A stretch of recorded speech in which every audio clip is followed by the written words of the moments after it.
بسم الله الرحمن الرحيم قل أعوذ برب الناس ملك الناس إله الناس من شر الوسواس الخناس الذي يوسوس في صدور الناس من الجنة والناس.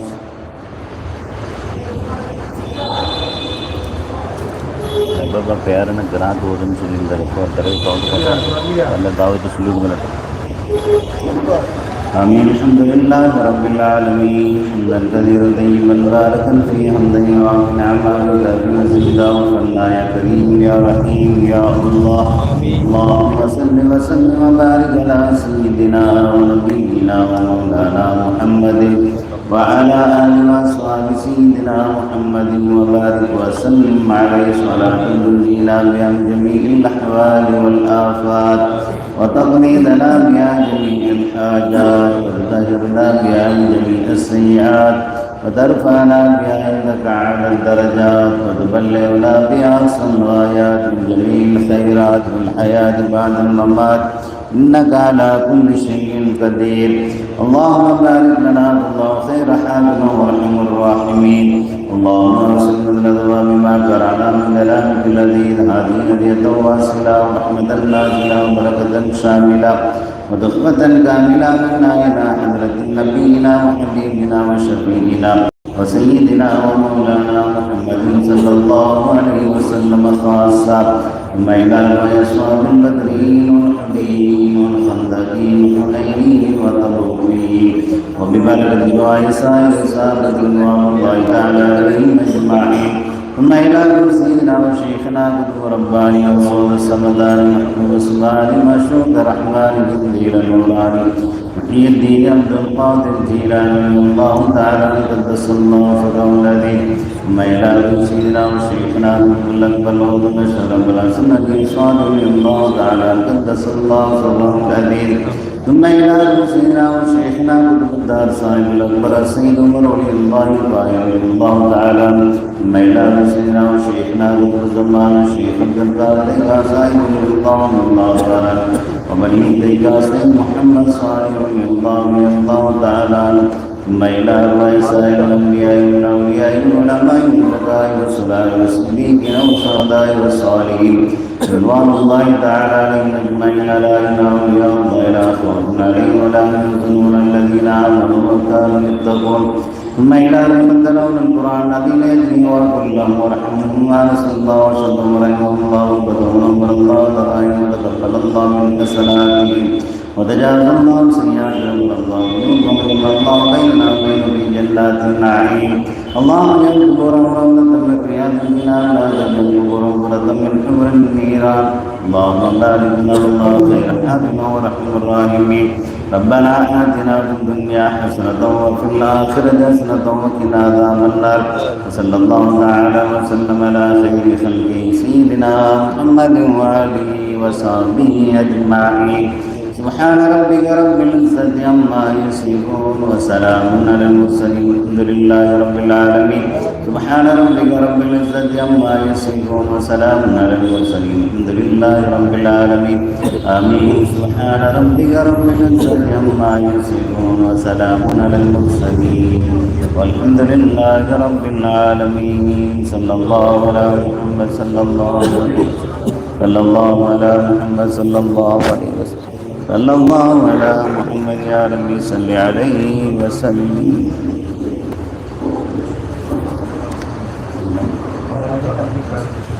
சரி நாளைக்குலாம் கிடையாது, நாளைக்கு வேற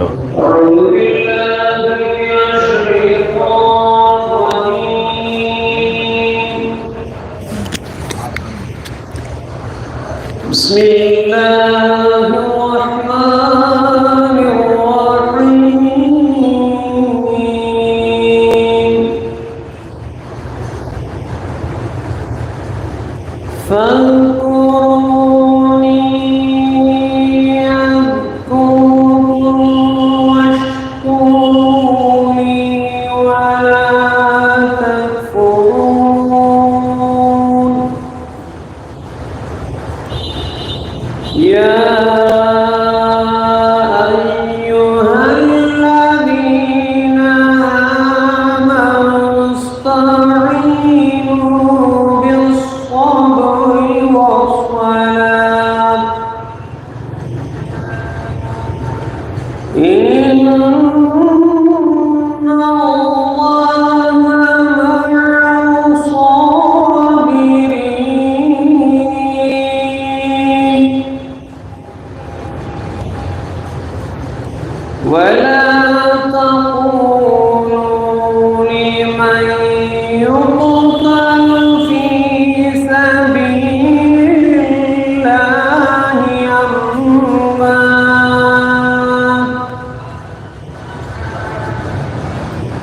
بل أحياء ولكن لا تشعرون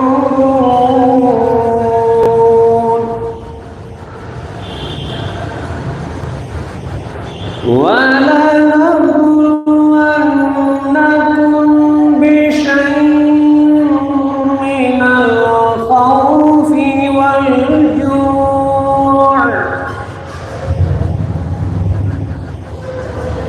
من الخوف والجوع ونقص من الأموال والأنفس والثمرات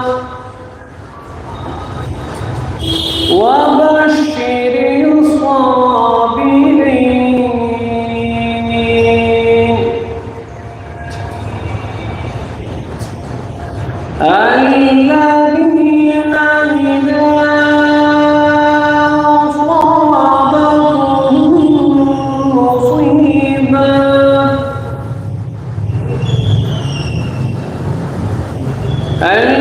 الذين إذا أصابتهم مصيبة قالوا إنا لله وإنا إليه راجعون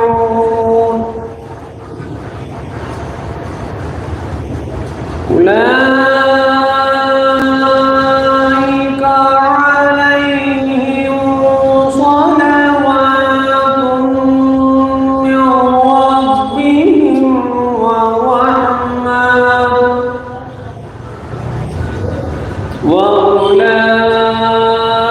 وأولئك هم المهتدون صدق الله العظيم وصدق رسول النبي الكريم ونحن على ذلك من الشاهدين والشاكرين والحمد لله رب العالمين.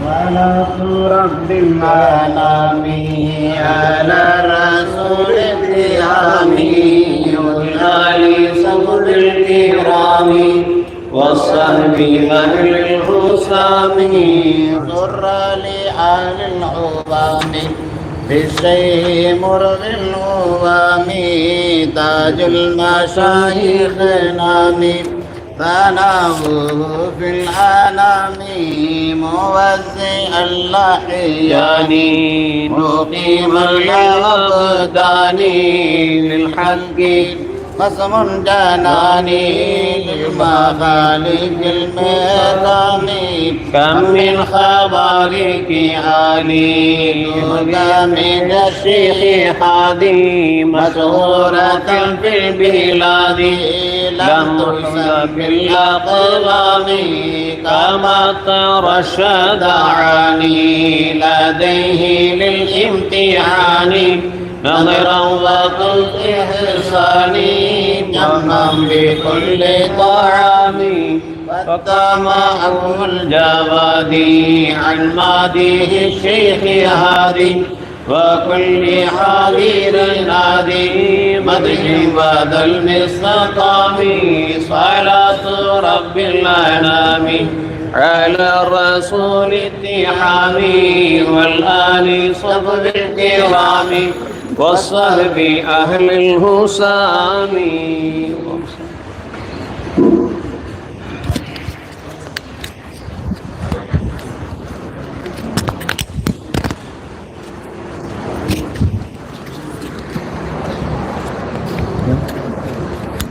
ஓகே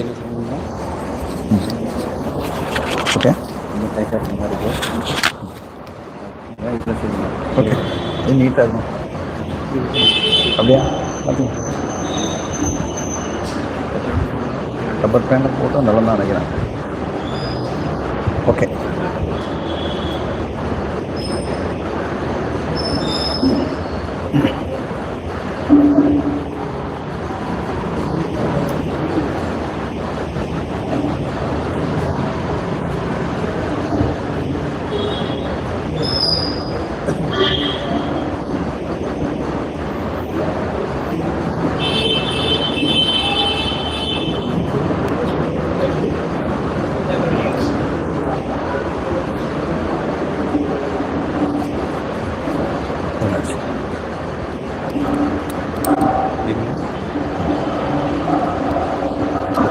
अरे பறந்து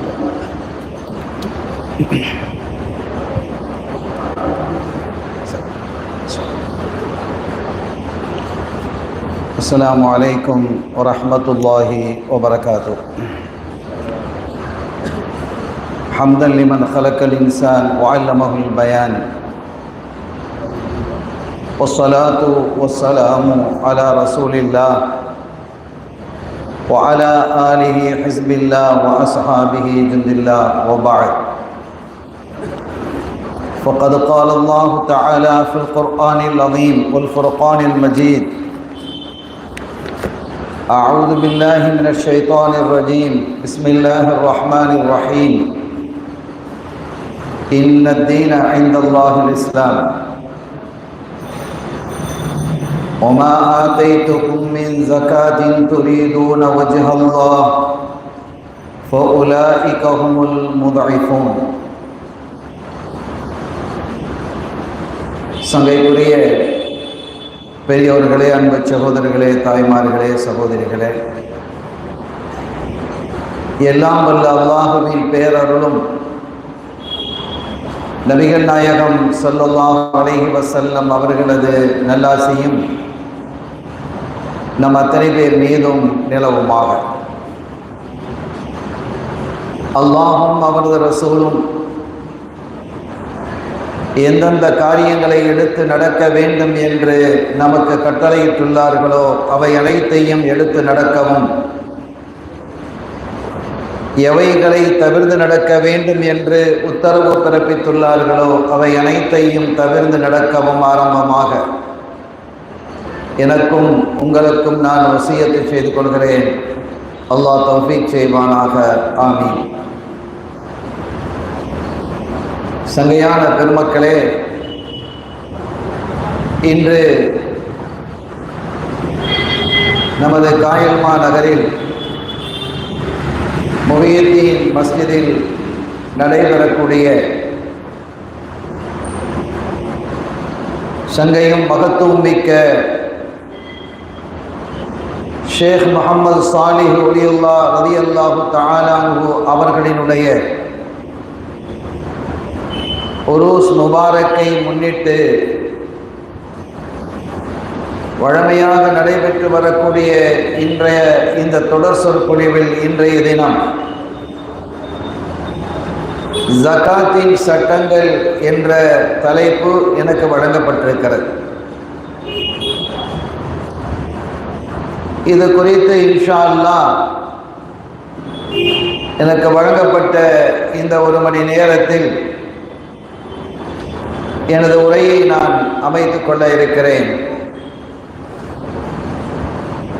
சொல்லப்படும் செய்தியின் வழியாக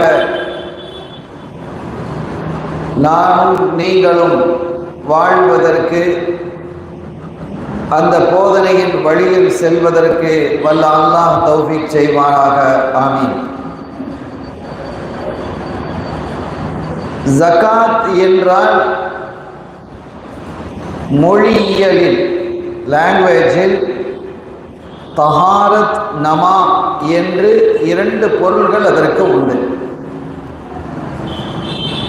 தஹாரத் என்றால் என்ன என்று நமக்கு தெரியும், சுத்தம், பரிசுத்தம். இன்னொன்று நமா என்பார்கள்.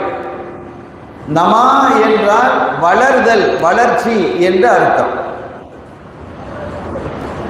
இந்த இரண்டு அர்த்தமும் ஜகாத் என்பதற்கான பொருள், அது மிக பொருத்தமான பொருளை அரபுகள் வழங்கியிருக்கிறார்கள். ஜகாத் அந்த கணக்கின் விகிதாச்சாரத்தின் அடிப்படையில் வழங்கப்படும் பொழுது மீதி இருக்கக்கூடிய பொருள்கள் அனைத்தும் பரிசுத்தமாக ஆகிவிடுகிறது. இதுதான் தஹாரத். நம்மிடத்திலே 1 கோடி ரூபாய் இருக்கிறது என்றால் அதில் 2.5%, 2.5 லட்சம் ரூபாய் நாம் ஜகாத்து கொடுக்க வேண்டும்.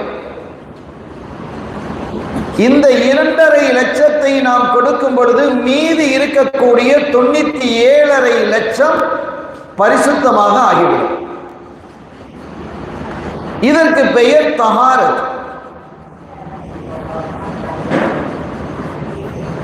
அந்த 2.5 லட்சத்தை நாம் கொடுக்கவில்லை என்றால்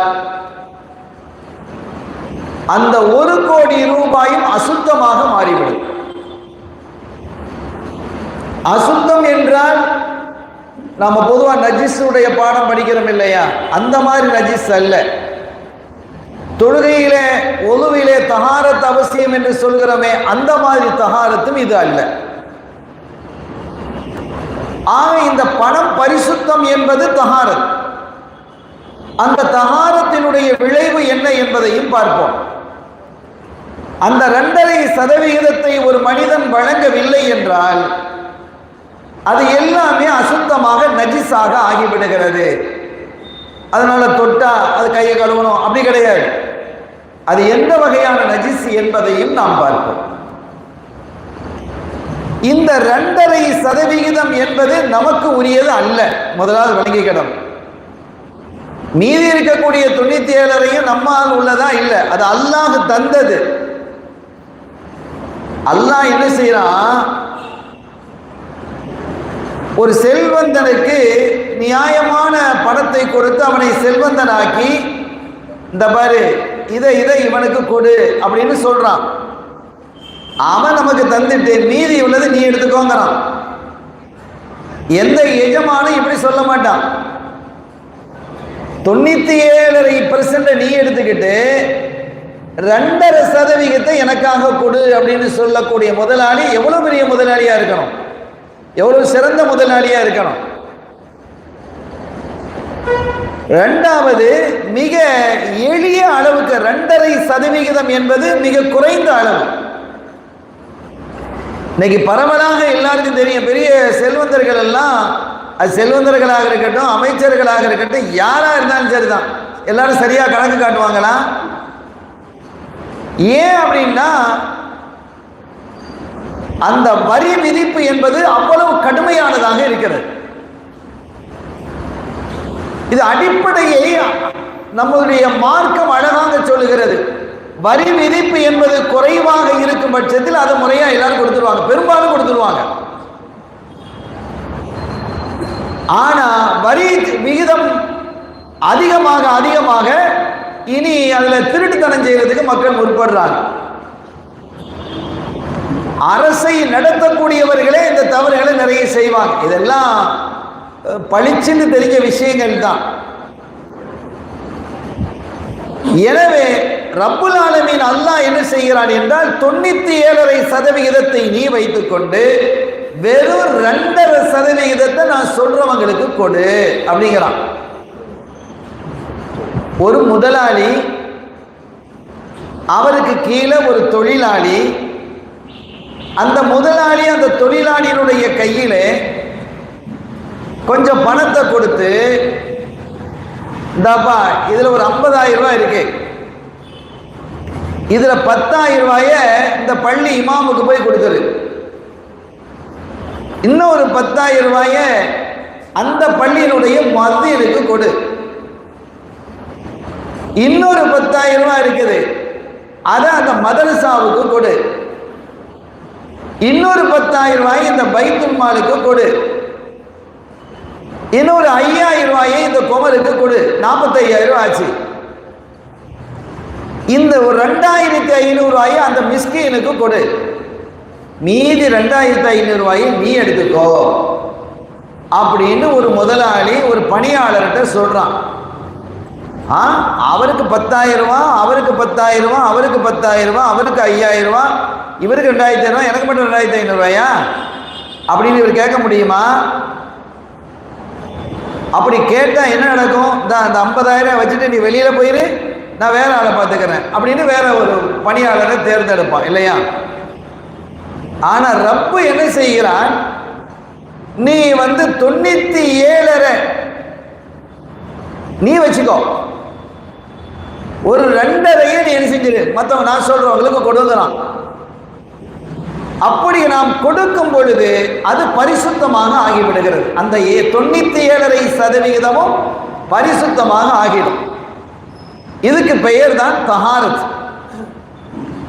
அத்தோடு அது என்ன செய்கிறது என்றால், சரியான முறையிலே ஜக்காத்தை ஒருவர் கொடுத்தால், அல்லது 97% நமக்கு ரொம்ப அதிகம், 1 கோடியில 97 லட்சத்தை நீ வச்சுக்கிட்டு 2 லட்சத்தை தான் அல்லாஹ் கொடுக்க சொல்றான், நான் ஒரு 5 லட்சத்தை கொடுக்குறேன் அப்படின்லாம் அவன் கொடுக்குறான்னு வச்சுக்கோங்க, 2.5 ஜக்காத் ஆயிடும், 2.5 சதக்காவா ஆயிடும். இது என்ன ஆகும்டா, வரக்கூடிய காலங்களில் இந்த அவன் வைத்திருந்த அந்த 97.5 அல்லது 95 அது வளர்ச்சி அடைந்து விடும். இதற்கு பெயர் தான் நமா, ஜகாத் அர்த்தம். ஜகாத்தினுடைய இன்னொரு பொருள் வளர்ச்சி. ஜகாத்தை சரியாக கொடுக்கக்கூடியவர்கள் அல்லது தாராளமாக கொடுக்கக்கூடியவர்கள், அவர்களுடைய செல்வம் வளர்ச்சி அடையும் என்பது திண்ணம். இதை குறித்து அல்லாஹ் சொல்லும் பொழுது, ஒமா ஆத்தைத்தும் மின் ஜகாத்தின் துரீதுன வஜ்ஹல்லாஹ், நீங்க ஜகாத் இருந்து கொடுக்குறீங்களே, அப்படி கொடுக்கக்கூடிய ஒன்றை நீங்க எப்படி கொடுக்குறீங்க? துரீதுன வஜ்ஹல்லாஹ், அல்லாஹ்வினுடைய திருமுகத்தை, திரு பொருத்தத்தை நாடி நீங்க கொடுக்குறீங்க. என்னமோ ஒரு பெருந்தன்மையா கொடுக்குற மாதிரிலாம் கொடுக்க கூடாது. இன்னும் சொல்ல போனா ஜகாத்து கொடுக்கிறது இல்லை, ஜகாத்தை கொடுக்கிறது என்று சொல்வதை விட ஜகாத்தை நிறைவேற்றுவது என்று சொல்வதால் சரியானதுங்கிறான் அறிஞர்கள் பேசுவாங்க. ஜகாத்தை கொடுப்பது என்னமோ எங்கிட்ட இருந்து கொடுக்கிற மாதிரி அப்படி இல்லை. தொழுகையை நிறைவேற்றுதல், நோன்பை நிறைவேற்றுதல், ஹஜ்ஜை நிறைவேற்றுதல், உம்ராவை நிறைவேற்றுதல், ஜகாத்தை நிறைவேற்றுதல். ஜகாத்தை நம்ம நிறைவேற்றுதுன்னு சொல்றதுல கொடுக்கிறதுங்கிறோம், நாம ஒன்றும் கொடுக்கலையே, நம்மளா கொடுக்கிறோம். எஜமானன் தந்திருக்கிறான், அடிமையாகிய நம்ம வழங்க சொல்லியிருக்கான், நிறைவேற்ற சொல்லியிருக்கிறான்.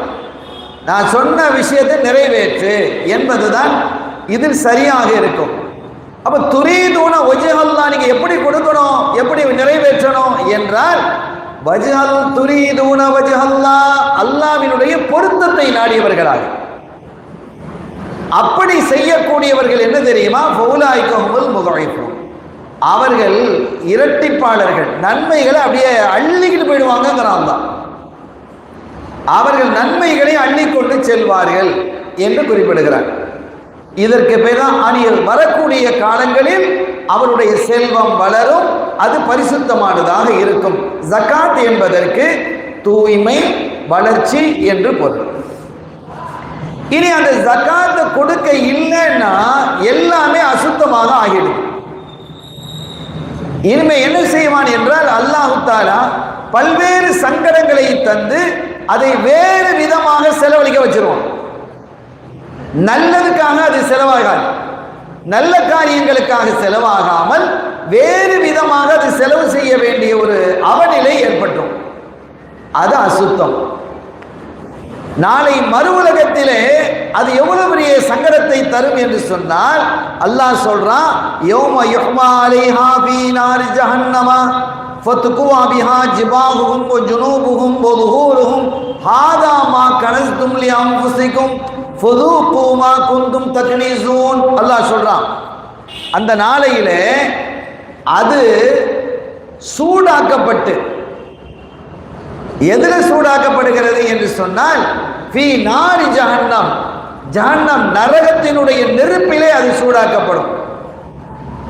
சூடாக்கப்பட்டு எதை சூடாக்கப்படுது அப்படின்னா, இவன் ஜகாத்து கொடுக்காம வச்சிருந்தானே அந்த பொருளை எல்லாம் நரகத்தில் சூடாக்கப்பட்டு துக்குவா.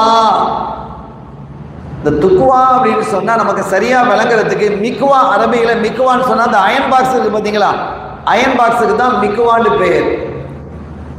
அவனுடைய நெற்றியில் சூடு போடப்படும் அப்படின்னா என்ன அர்த்தம்?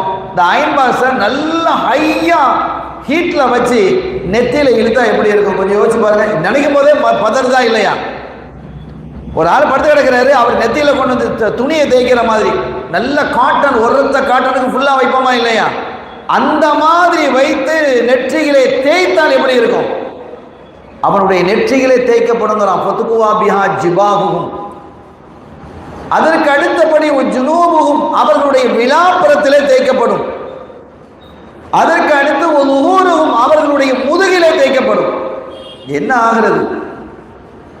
நரகத்தில் சூடாக்கினா எப்படி இருக்கும்? இந்த அயன் பாக்ஸ் நம்ம ரொம்ப லேசாக கையப்பட்டாலே யூங்கிறோம், தண்ணியை கொண்டு வைக்கிறோம், ஐஸை கொண்டு வைக்கிறோம். அப்ப அந்த மாதிரி ஒரு வேதனை தரப்படும். இதற்கு முஃபஸ்ஸிரீன்கள், சில முஃபஸ்ஸிரீன்கள் எழுதும்போது ஏன் அல்லாஹ் அந்த மூணையும் சொல்றான்? நெற்றி, விலா, முதுகு, இந்த மூணையும் சொல்றான்ல, ஏன் அதை சொல்லுகிறான் என்பதை குறித்து அவர்கள் விளக்கம் எழுதும் பொழுது, ஒருத்தன் வந்து என்ன ஜக்காத்து தான் அப்படின்னு கேட்கிறான். ஜக்காத்து பெற தகுதியானவன் ஜக்காத்து கொடுக்கக்கூடியவன் வந்து ஜக்காத்தை கேட்கலாம். ஏன்னா அது அவன் ஹக்கு, அவனுடைய ஹக்கு. அந்த 2.5% அவனுடைய ஹக்கு. எனக்கு ஜக்காத்தை தான் அப்படின்னு கேட்கலாம். அப்படி கேட்கும்போது இந்த செல்வத்தை என்ன செய்கிறான் அப்படின்னு திருப்பிக்கிறான், முகத்தை திருப்பிக்கிறான். அப்ப நெற்றியை திருப்பிட்டானா இல்லையா? ஒரு நெற்றியில ஒரு போடு. அவன் திரும்பி வந்து ஹஜார் எங்களுக்கு இந்த ஜக்காத்து தாங்கல அப்படின்னு கேட்கிறான். அவர் அப்படி திரும்பிடுறார். அப்ப திரும்பினவனே மாதிரி விழாவில் ஒன்று போடு. திரும்ப வந்து கேட்கிறான். அவன் முதுவை காட்டிட்டு நடைய கட்டிய போறோம் அப்படி திரும்பி போயிடுறார். முதுகுல ஒரு போடு. அல்லாஹ் எந்த மாதிரி சொல்றான் பாருங்க அந்த ஓமானத்தை. இப்படி இது வந்து அசுத்தமாக ஆகிவிடும், ஒரு மனிதனை சங்கடத்தில் ஆழ்த்திவிடும். எனவே ஜக்காத்து என்பது அந்த 2.5% நம்முடைய அல்ல. அதை சரியாக கணக்கு பார்த்து உரியவர்களுக்கு நாம கொடுத்துடணும் அப்படிங்கிறத நம்ம விளங்கிக்கணும். இது ஒரு தொடக்கம். இந்த ஜக்காத்துனா வளர்ச்சி, பரிசுத்தம் என்பதற்கான விளக்கத்தை நம்ம சொல்லியிருக்கிறோம். இந்த ஜக்காத் எப்போது கடமையாக்கப்பட்டது என்றால் ஹிஜ்ரி 2ஆம் ஆண்டு கடமையாக்கப்பட்டது. 2வது வருஷம் ஸல்லல்லாஹு அலைஹி வஸல்லம் மதீனா ஷரீஃபுக்கு வந்த மறு வருஷம் கடமையாக்கப்பட்டது. 2வது வருஷம். 2வது வருஷம் தான் ரமதானிலே நோன்பும் கடமையாக்கப்பட்டது. அப்ப நோன்பு முதல்ல கடமையாக்கப்பட்டதா, ஜக்காத் முதல்ல கடமையாக்கப்பட்டதா என்றால் ஜக்காத் தான் முதல்ல கடமையாச்சு. 2வதாகத்தான் நோன்பு கடமையாச்சு. ஒரே வருஷத்துல தான், ஹிஜ்ரி 2ஆம் வருஷத்துல முதல்ல ஜக்காத்து கடமையாகுது. அதற்கு அடுத்து 2வது நோன்பு கடமையாகுது. ரமலான்ல நோன்பு பிடிக்கணும். இப்ப இதுல என்ன அப்படின்னா, ஜக்காத் என்றாலே ரமலானில் தான் கொடுக்கணும் அப்படிங்கிற மாதிரி ஒரு எண்ணம் வந்துருச்சு. அது பிழை. ஜக்காத்துக்குரிய மாதம் என்பது ரமலான் அல்ல. ஆனால் ரமலானிலே கொடுத்தால் கூடுதல் நன்மை கிடைக்கும் என்பதில் கருத்து வேறுபாடு இல்லை. அது உண்மைதான். ரமலான்ல அப்ப அவங்க கணக்கு ஒரு ரமலானை ஏற்படுத்திக்கிட்ட நாம. ஆனால் ஒரு மனிதனுக்கு எப்போது இந்த ஜக்காத்து கடமையாகிறது என்று சொன்னால், அவனுக்கு கையில பணம் வந்ததுல இருந்து, இப்ப உதாரணமா நமக்கு கையில ஒரு 25 லட்சம் வந்தது, அதை பேங்க்ல போட்டு வச்சிருக்கிறோம் அல்லது லாக்கர்ல வச்சிருக்கிறோம். ஒரு வருஷம் ஆச்சு. ஜக்காத்து எப்போ வந்ததோ, உதாரணமா டிசம்பர் 1ஆம் தேதி வந்ததா, நவம்பர் 30ஆம் தேதி முடியும் போது நமக்கு என்ன செய்யும்? ஜக்காத்து கடமையாயிடும். உதாரணம் ஜனவரி 1 டிசம்பர் 31ஆம் தேதி வந்தது, நம்ம தெளிவாக விளங்குறதுக்கு வச்சுக்கோம். அதுல இருந்து காசு தான் நம்ம கையில இருக்குது. ஜனவரி 1ஆம் தேதி வரும்போது நமக்கு என்னதாக ஆகிடும்? ஜக்காத்து கடமை ஆகிடும். ஒரு வருஷம் பூரணமாக இருந்தால் ஜக்காத்து கடமை என்பதை விளங்கிக்கிடணும். அது ரமலான் தாங்கிறது இல்லை. ரமலான் என்பதல்ல, ரமலானிலே ஒன்றுக்கு அல்லாஹ் தஆலா 70 மடங்கு நன்மைகளை தருகிறான் என்பதால் நாம அதை கொடுக்கிறோம். சையதுனா உஸ்மான் இப்னு அஃபான் ரலியல்லாஹு தஆலா அன்ஹு அவங்க என்ன செய்வாங்கன்னா, இந்த ஒவ்வொரு மாதத்திலையும் என்ன செய்வாங்க, பொதுவாகவே அந்த காலத்துல எல்லாம் எப்படி கணக்கு பார்த்திக்கிறாங்கன்னா, முஹர்ரம் மாதத்தை கணக்கு பார்த்திக்கிறாங்க. முஹர்ரம் மாதத்துல ஜகாத் கொடுக்கிற மாதிரி இருந்திருக்குது. அப்படி வரும் பொழுது சையதுனா உஸ்மான் இப்னு அஃபான் ரலியல்லாஹு தஆலா அவங்க சொல்வாங்க, ஹாதா ஷஹ்ரு ஜகாத்திக்கும், இந்த மாசம் உங்களுடைய ஜகாத்துடைய மாசம் வருது. துல்ஹஜ் கடைசின்னு வச்சுக்கோங்களேன். அப்போ அந்த நேரத்தில் முஹர்ரம் வரப்போகுது. இதில் வளமையா இப்போ நம்ம வளமையா ரமதானில் கொடுக்குற மாதிரி அந்த காலத்தில் முஹர்ரத்தில் கொடுத்துருக்குறாங்க. அப்படி முஹர்ரத்தில் கொடுக்கும்போது அந்த முஹர்ரம் நெருங்கக்கூடிய நேரத்தில் சொல்லுவாங்களா, ஹாதா ஷஹ்ரு ஜகாத்திக்கும் ஃபமன் கான அலைஹி தைனுன் ஃபல்யக்லிஹி, யாருக்காவது கடன் இருந்தா அதை இப்பவே நீங்க கொடுத்துருங்க. வஸக்கு பகியத அம்வாலிக்கும், மீதி இருக்கக்கூடியதுக்கு ஜகாத் கொடுங்கங்கறாங்க. இது நிறைய ஃபிக்ஹுடைய சட்டம் இருக்கு. இப்போ என்ன அப்படின்னா, இப்போ ஒருத்தர்கிட்ட 10 லட்ச ரூபா இருக்கு. 10 லட்ச ரூபா வந்து ஒரு வருஷம் ஆக போகுது. அவருக்கு கடன் இருக்கு, ஒரு 2 லட்ச ரூபா கடன் இருக்குதுன்னு வச்சுக்கிறோம். உதாரணத்துக்கு 2 லட்ச ரூபா அவருக்கு கடன் இருக்கு. ஆனால் அவர் கையில் 10 லட்ச ரூபா இருக்கு. அந்த 2 லட்ச ரூபாய்க்கு கடனுக்கு வந்து காலம் இருக்கு. நான் ஒரு வருஷம் கழிச்சு தான் தருவேன்னு சொல்லி இருக்கிறாருன்னு வைங்களேன். இப்போ அவர் வாங்கி ஒரு 2 மாதம் தான் ஆச்சு. ஆனால் இப்போ அந்த 10 லட்ச ரூபா அவருடைய கையில் கிடைத்து ஜனவரி 1ஆம் தேதி கையில் கிடைச்சதுன்னு வைங்க. உதாரணத்துக்கு டிசம்பர் 31 வருஷம் முடியுதா இல்லையா? அப்போ டிசம்பருடைய கடைசியை நெருங்கும் போது அவருடைய கையில் அந்த 10 லட்ச ரூபா இருக்குது. 1ஆம் தேதியிலேருந்து இருக்கத்தான் செய்து 10 லட்ச ரூபா பேங்க்ல போட்டு வச்சிருக்கிறாரு. இப்போ 2 லட்ச ரூபா எப்போ வாங்கினாரு கேட்டால் ஒரு நவம்பர்லேயே தான் வாங்கியிருக்கிறார். அக்டோபர் நவம்பர்ல வாங்கியிருக்கிறார். 2-3 மாதம் தான் ஆச்சு. ஆனால் ஒரு வருஷம் கழிச்சு தான் நான் தருவேன் அப்படின்னு சொல்லிக்கிறார். நவம்பரில் வாங்கினா அடுத்த நவம்பரில் தான் அவருக்கு கொடுக்கணும், பிரச்சனை இல்லை. ஆனால் இப்போ வருஷம் முடிஞ்சிருச்சுன்னு வைங்க, இவர் என்ன செய்யணும்? 10 லட்ச ரூபாய்க்கு ஜகாத்து கொடுக்கணும். அவர்கிட்ட 10 லட்ச ரூபா இருக்குல்ல, 2 லட்ச ரூபா கடனா இருக்கு, கடனா இருந்தா நீ கொடுத்து முடிச்சிருக்கணும். அதனால தான் சையதுனா உஸ்மான் இப்னு அஃபான் ரலியல்லாஹு தஆலா அவங்க சொல்லுவாங்க, இந்தாப்பா உங்களுடைய ஜகாத்துடைய மாசம் வருது, அதனால நீங்க என்ன செஞ்சிருங்க, ஃபமன் கான அலைஹி தைனுன் ஃபல்யக்லிஹி, யாருக்காவது கடன் இருக்குமே ஆனால் அந்த கடனை முடிச்சிருங்க. முடிச்சிட்டு இப்போ என்ன செஞ்சாரு, நம்ம ஜக்காத்துக்கு அதுக்கு சேர்த்து கடன் கொடுக்க வேண்டியிருக்கு, அதனால 2 லட்சம் நம்ம கொடுத்துருவோம் அப்படின்னு அவர் என்ன செஞ்சிட்டாரு, டிசம்பர் 25ஆம் தேதியை கொடுத்துட்டாரு. இந்த டிசம்பர் 31ஆம் தேதி ஜக்காத்து வாஜிபாகுது. 8 லட்ச ரூபாய் கொடுத்தா போதுமானது. அவர் 8 லட்ச ரூபாய்க்கு ஜக்காத்து கொடுப்பா, அவர்கிட்ட 8 லட்ச ரூபாய் தானே இருக்கு, கடனை அவர் கொடுத்துட்டார். அவர் கடன் கொடுக்காமல் இருந்தா நாங்கள் கடன் வைக்குது அப்படிலாம் பேசக்கூடாது, கொடுத்துதான் ஆகணும். இந்த கடன் சம்பந்தமாக நிறைய விளக்கங்கள் இருக்குது, அதையெல்லாம் விவரிக்கக்கூடியதல்ல. ஜக்காத்தினுடைய பாடத்தை முழுமையாக இங்கு நடத்த முடியாது. ஜக்காத்து கொடுப்பதற்கு தூண்டுதலாக இருக்கக்கூடிய உரையாகத்தான் பெரும்பாலும் இது அமையும். மற்ற சில விஷயங்களையும் ஃபுகஹாக்களினுடைய அந்த சட்ட விவரங்களையும் இன்ஷா அல்லாஹ் நாம் சொல்ல இருக்கிறோம். அருமையான பெருமக்களே, எல்லா மதத்திலேயும் தர்மத்தை குறித்து தூண்டுதல் இருக்கு. தர்மம் செய்யுங்க, தர்மம் தலை காக்கும், தர்மம் கொடுங்க அப்படின்லாம் எல்லா மதங்களும் சொல்லத்தான் செய்யும். எந்த மதமும் தர்மம் கொடுக்காதேன்னு சொல்லுமா? சொல்லாது. அப்ப எல்லா மதங்களும் தர்மம் கொடுக்க சொல்லும். ஆனால் இஸ்லாம் மார்க்கம் மட்டும்தான் தர்மத்தை கடமையாக ஆக்கியது. நான் தர்மம் கடமை என்று சொன்னால் அது ஜகாத், அது தர்மம் தானே. ஆக தர்மத்தை கடமையாக ஆக்கி இருக்கிற ஒரே மார்க்கம் இஸ்லாம் மட்டும்தான். இதைத்தான் இன்னைக்கு அறிஞர்கள் எல்லாம், பொருளாதார வல்லுநர்கள் எல்லாம் ஆச்சரியப்படுறாங்க. என்ன அழகான ஒரு திட்டமாக இருக்கிறது இந்த ஜகாத் திட்டம். மாத்திரம் முழுமையாக உலகம் முழுவதும் அமல் நடத்தப்பட்டால் உலகத்தில் கையேந்தக்கூடியவங்க இருக்க மாட்டாங்க, கையேந்திரவங்க இருக்க மாட்டாங்க. இதை முஸ்லிம்களும் சரி முஸ்லிம்கள் அல்லாதவர்களும் சரி இந்த ஜகாத்துடைய திட்டத்தை செயல்படுத்தினாங்கன்னு வைங்க, பணியாளர்கள் இருப்பாங்க, உலகத்தில் கையேந்தக்கூடியவங்க இருக்க மாட்டாங்களே தவிர மாறாக ஏழைகள்ங்கிறது இருப்பாங்க.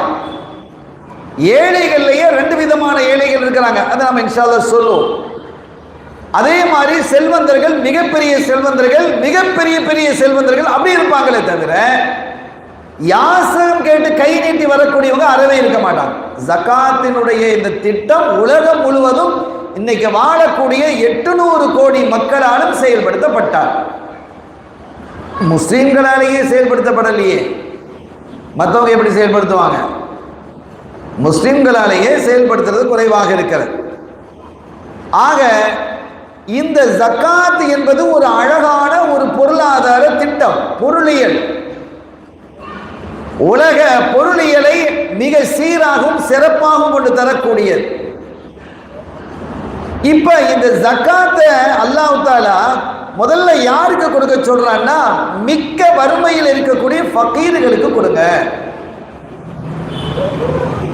இந்த ஃபக்ர் தான் முதலாவதாக ஃபகீர்களுக்கு கொடுங்க. ரெண்டாவது மிஸ்கீன்களுக்கு கொடுங்கங்கறான். ஃபகீர்னா யாரு, மிஸ்கீன்னா யாருங்கிறத நீங்க தெளிவா பாருங்க. ஃபகீர்னா யாருன்னா பரம ஏழை, மிஸ்கீன்னா ஏழை. இதை உங்களுக்கு இன்னும் தெளிவா புரியணும் அப்படின்னு சொன்னா, ஒரு மனிதனுக்கு ஒரு நாளைக்கு 200 ரூபாய் தேவைப்படுது செலவழிக்கு. அவர் குடும்பத்துக்கு செலவு, சாப்பாடு, பசியார, டீ, ஏதாவது மருத்துவ செலவு, இனி இது தண்ணிக்கு கட்டணும், கரண்ட் கட்டணும், இதெல்லாம் இருக்குமா இல்லையா? இப்போ இதெல்லாம் பார்க்கும்போது ஒரு நாளைக்கு ஆவரேஜாக 200 ரூபாய் தேவை. ஆனால் அவர் சம்பாதிக்கிறாரு, முயற்சிக்கிறார், 50 ரூபா 60 ரூபா தான் கிடைக்குது. ரொம்ப குறைவாக இருக்குதா இல்லையா? அப்போ நாளில் ஒரு பங்கோ அல்லது அதை விட கம்மியாகவோ அல்லது அதை விட கொஞ்சம் கூடுதலாகவோ 50-60 ரூபா இந்த மாதிரி தான் அவருக்கு கையில் கிடைக்கிறது என்று சொன்னால் அவர் ஃபகீர், பரம ஏழை அப்படின்னு அர்த்தம். அப்ப இவங்களுக்கு தான் முதலாவது நீங்க என்ன செய்யணும், கொடுக்கணுங்கிற அல்லாஹ் ஃபர்ஸ்ட் முதலாவது அவங்கள தான் சொல்றான். ஏன்னா இந்த ஃபக்ர் இருக்குது பாருங்க, இந்த ஏழ்மை என்பது ரொம்ப ஆபத்தானது. இந்த பரம ஏழைத்தன்மை என்பது மிகப்பெரிய ஆபத்தானது. அது ஸல்லல்லாஹு சொல்றாங்க. அவங்க ஸல்லல்லாஹு அலைஹி வஸல்லம் அவர்கள் ஒவ்வொரு தொழுகைக்கு பிறகும் அல்லாஹும்ம இன்னி அஊது பிக மினல் குஃப்ரி வல் ஃபக்ரி, குஃப்ரை விட்டு உன்னிடத்தில் நான் பாதுகாப்பு தேடுகிறேன், ஃபக்ரு என்ற வறுமை, கொடுமையான வறுமை, அதை விட்டும் நான் உன்னிடத்தில் பாதுகாப்பு தேடுகிறேன் என்று ஸல்லல்லாஹு அலைஹி வஸல்லம் துஆ ஓதி வந்திருக்கிறாங்க. நம்மளை ஓத சொல்லி இருக்கிறாங்க. அவங்க ஓதுறாங்கன்னா நம்ம ஓதணும்னு அர்த்தம், நமக்கு வழிகாட்டுறாங்க. இப்போ இதை எல்லா தொழுகைக்கு பிறகு ஓதி வந்திருக்கிறாங்க. இதுல பாருங்க, இந்த குஃப்ரையும் ஃபக்ரையும் சேர்த்து சேர்த்து சொல்லி இருக்கிறாங்க. இந்த ஹதீதுகளை பார்க்கலாம், பல ஹதீதுகள்ல கிரந்தங்கள்ல இது இடம்பெறுது. அந்த குஃப்ரை விட்டும் ஃபக்ரை விட்டும், குஃப்ரை விட்டும் வறுமையை, கொடுமையான வறுமையை விட்டும் பாதுகாப்பு தேடுறேன், இந்த ரெண்டையும் சேர்த்து சொல்லி இருக்கிறாங்க. அப்ப ரெண்டுக்கு இடையில ஒரு தொடர்பு இருக்குதுன்னு அர்த்தம். அதை இன்னொரு ஹதீதின் மூலமாக கண்மணி ஸல்லல்லாஹு அலைஹி வஸல்லம் அவர்கள் விளங்கப்படுத்துறாங்க. காதல் ஃபக்ரு ஐ யகூன குஃப்ரா, இந்த வறுமை இருக்கிறதே, கொடுமையான வறுமை சில சமயம் குஃபுராக நெருங்கிவிடும், ஆகிவிடும். அப்ப அந்த வறுமையில உள்ளவன் சில சமயம் எதுல போய் விழுந்துருவான், குஃபுர்ல போய் விழுந்துருவான். சில நாடுகளில் நம்ம கேள்விப்படுறோம், ஏழ்மையில வாழக்கூடிய அந்த மக்கள், உனக்கு வேலை வாய்ப்பு தரோம், அது தரோம், எது தரோம்னு சொல்லி எல்லாம் எழுதிட்டு போய் அவனை என்ன செஞ்சிருது, மதம் மாற்றம் செஞ்சது. இப்படி நிறைய நடந்திருக்கிறது வரலாற்றில். இப்போது இன்றைய காலத்திலும் இது நடக்குது, இன்றைய காலத்திலும் இது நடக்குது. அதைத்தான் ஸல்லல்லாஹு அலைஹி வஸல்லம் அஞ்சினார்கள்.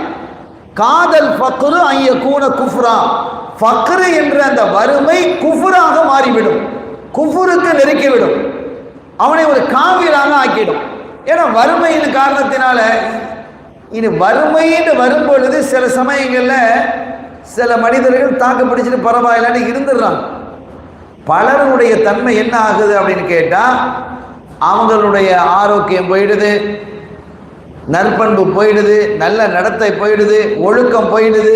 இனி தப்பான வழிகளில் என்ன செய்ய ஆரம்பிக்கிறாங்க, சம்பாதிக்க ஆரம்பிக்கிறாங்க, திருட ஆரம்பிக்கிறாங்க, பொய் சொல்ல ஆரம்பிக்கிறாங்க, எல்லாம் வந்துடும். எல்லா விதமான குழப்பங்களுக்கும் இந்த வறுமை பெரும்பாலும் காரணமாக அமையும். அதிலிருந்து விலகி தங்களை பாதுகாத்துக் கொள்ளக்கூடியவர்கள் என்று சொன்னால் அது ரொம்ப ரொம்ப ரொம்ப குறை. எனவேதான் கண்மணி ஸல்லல்லாஹு அலைஹி வஸல்லம் அவர்கள் ஃபக்ர் என்று சொல்லக்கூடிய அதிவறுமையை விட்டும் பாதுகாப்பு தேடி இருக்கிறாங்க. இரண்டாவது இது யாரு அப்படின்னு சொன்னா மிஸ்கீன். மிஸ்கீன் என்றால் யார்? இவரு ஏழ்மைதான், ஏழையானவர் தான். அந்த ஏழையானால் இவருக்கு ஒரு 200 ரூபா தேவைப்படுது அப்படின்னு சொன்னா ஒரு நாளைக்கு 150 ரூபா, 160 ரூபா, 170 ரூபா வரைக்கும் கிடைக்குது. அதை பூரணப்படுத்த முடியல, சமாளிக்கலாம். இப்போ 200 ரூபா தேவைங்கிற இடத்துல 150 ரூபா கிடைக்குதுன்னு வச்சுக்கோங்க.